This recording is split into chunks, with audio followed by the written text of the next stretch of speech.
Another side of British culture that attracts tourists is the range of visual arts on show. There are over 300 world-class museums and art galleries just in London. This is Tate Britain, right here in Millbank. It's the home of British art from the 1500s right up to the present day. Let's go take a look. Tate Britain is the world centre for British art. Some of the greatest artists of all time are British, and this gallery has them all under one roof. Tate Britain is one of 4 Tate galleries across the country, and the oldest. Over the years, it's been threatened by bombing in the war and flooding from the Thames. There are hundreds of works of art here.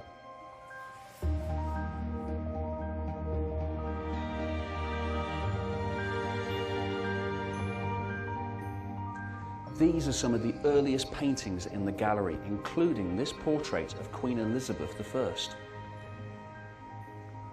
Penelope Curtis is the director of Tate Britain. It's her job to decide which art pieces are exhibited. Penelope, tell me about Tate Britain.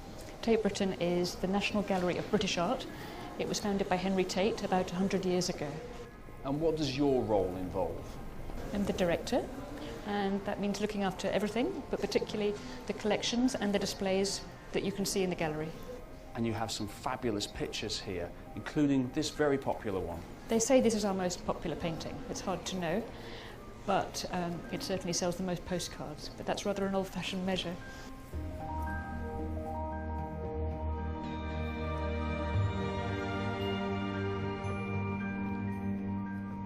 What is it about British art that's so exciting? Well, what's particular about British art is that we're an island nation, so things become very concentrated here. People travel from all over the world to be here. Other people never leave at all. So things that you might see in the rest of the world become more concentrated in Britain. What's the future of British art and creativity? I think the fact that we don't know is what's exciting about it. Here we can make history speak to the present and inform what people are doing now, and that's one of our important roles. And the future of British art is bold and exciting.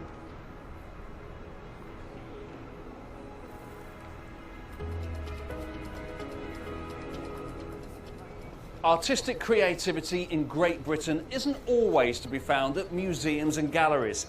Sometimes it's worth taking a closer look at the walls around the city. Street art used to be a form of protest and was often painted over by the authorities. These days, it's a celebrated art form. Some pieces are worth a fortune.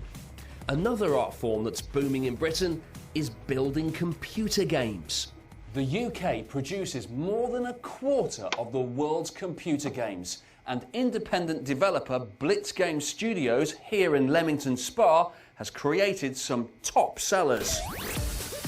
Popular games like Puss in Boots, Karaoke Revolution and The Biggest Loser are developed here. Blitz Game Studios have a passion for games, technology and creativity. Philip Oliver is a game developer and set up Blitz Game Studios with his brother. Philip, how did this all start? My twin brother and I, Andrew, started playing video games in the early 80s.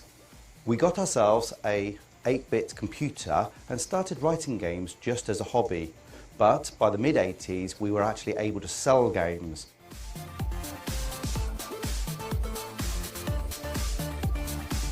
We set up Blitz Game Studios and started employing people with the idea that we would make games for a global audience. And today we have over 220 talented, creative people making video games for all the biggest publishers in the world.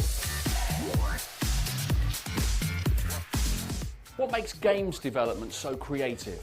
Games are just fantastic medium. I'm sorry, but I'm absolutely hooked, and I hope so many other people are.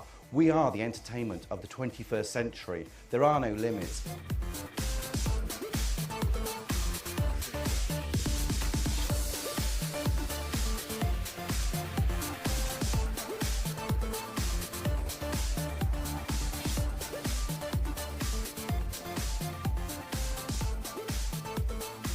Do you know, when it comes to computer games, I don't think I'm very good at building them. I'm much better at playing them. Yes, come on. Go up, up, up, up, up, get the star, go on, go on. No, no, no. Oh.